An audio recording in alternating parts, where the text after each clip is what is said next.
పాలమూరు రంగారెడ్డి ప్రాజెక్టుపై బీఆర్ఎస్ నేతలు అబద్దాలు చెప్తున్నారని అన్నారు మంత్రి ఉత్తమ్ కుమార్ రెడ్డి. ఉమ్మడి మహబూబ్ నగర్, ఉమ్మడి నల్గొండ జిల్లాలను పట్టించుకోలేదని అనడంలో అర్థం లేదు అన్నారు. ప్రాజెక్టు పూర్తి చేయడానికి 80,000 కోట్లు దాటుతుందని తెలిపారు.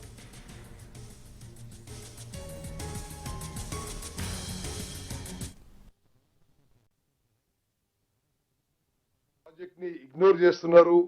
మీరు కృష్ణా బేసిన్ పై ఉమ్మడి మహబూబ్ నగర్ జిల్లా, ఉమ్మడి నల్గొండ జిల్లా మరి ఇరిగేషన్ ప్రాజెక్ట్స్ ఇగ్నోర్ చేస్తున్నారని ఒక ఆరోపణ చేయడం జరిగింది.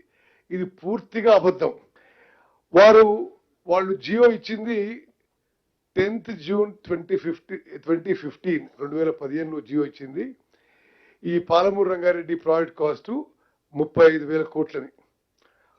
వాళ్ళ హయాంలో ఖర్చు పెట్టింది 27,000 కోట్లు. ఈరోజు పాలమూరు రంగారెడ్డి ప్రాజెక్టు పూర్తి చేయడానికి పూర్తి స్థాయిలో డిస్ట్రిబ్యూటరీ ఛానల్స్, ఆయకట్టు కాలువలు, ఆయకట్టు పనులు అంతా పూర్తి చేయడానికి మేము లెక్కలతో సాగు పెడతాం. 80,000 కోట్లు దాటుతుంది. మరి 80,000 కోట్ల పనులకి 27,000 కోట్ల పనులు చేసి మేము 90% పనులు చేయడం అనేది ఎంత సత్యదూరమైన విషయమో యావత్. పాలమూరు రంగారెడ్డి ప్రాజెక్టుపై 2015లో జీవో ఇస్తే డీపీఆర్ రావడానికి 7 ఏళ్లు పట్టిందన్నారు మంత్రి ఉత్తమ్ కుమార్ రెడ్డి. ప్రాజెక్టుకు 55,000 కోట్లు ఖర్చవుతుందని బీఆర్ఎస్ చెప్పిందని తెలిపారు. 27,000 కోట్లు ఖర్చు చేసినా ఒక్క ఎకరానికి కూడా నీళ్లు ఇవ్వలేదని క్లారిటీ ఇచ్చారు మంత్రి ఉత్తమ్ కుమార్ రెడ్డి. ఉదాహరణకి పాలమూరు రంగారెడ్డి ప్రాజెక్ట్ విషయం చెప్తాను. 2-3 విషయాలు. 2015లో జియో ఇచ్చి డీటెయిల్డ్ ప్రాజెక్ట్ రిపోర్ట్ 7 ఏళ్ల తర్వాత 13 సెప్టెంబర్ 2022 సంవత్సరంలో సెప్టెంబర్లో 13వ తారీఖున పాలమూరు రంగారెడ్డి ప్రాజెక్టు మొదటిసారి సిడబ్ల్యూసికి డిపిఆర్ సబ్మిట్ చేసింది. దాని ఖర్చు చూపెట్టిండ్రు 55,000 కోట్లు. ఆ 55,000 కోట్లు కూడా ఆయకట్టు కాలువలకు అయ్యే ల్యాండ్ ఎక్విజిషన్ కాస్ట్ లేదు, ఆయకట్టు కాలువలకు అయ్యే పూర్తి వర్క్ కాస్ట్ లేదు. మరి వాళ్ళు ఈరోజు అంటున్నారు, మరి వాళ్ళు ఆ రోజు దిగిపోయినప్పుడే 27,000 కోట్లు ఖర్చు పెట్టి పాలమూరు రంగారెడ్డి ద్వారా ఒక్కెకరానికి కూడా ఆయకట్టుకి నీళ్ళు ఇవ్వలేదు.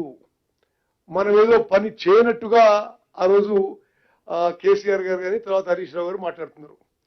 ఆ విషయానికి వస్తే మన ప్రభుత్వం వచ్చిన తర్వాత పాలమూరు రంగారెడ్డి ప్రాజెక్టుపై 7,000 కోట్లు ఖర్చు చేయడం జరిగింది.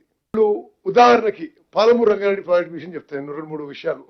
2015లో జియో ఇచ్చి డీటెయిల్డ్ ప్రాజెక్ట్ రిపోర్ట్ 7 ఏళ్ల తర్వాత 13 సెప్టెంబర్ 2022 సంవత్సరంలో సెప్టెంబర్లో 13వ తారీఖున పాలమూరు రంగారెడ్డి ప్రాజెక్టు మొదటిసారి సిడబ్ల్యూసికి డిపిఆర్ సబ్మిట్ చేసింది.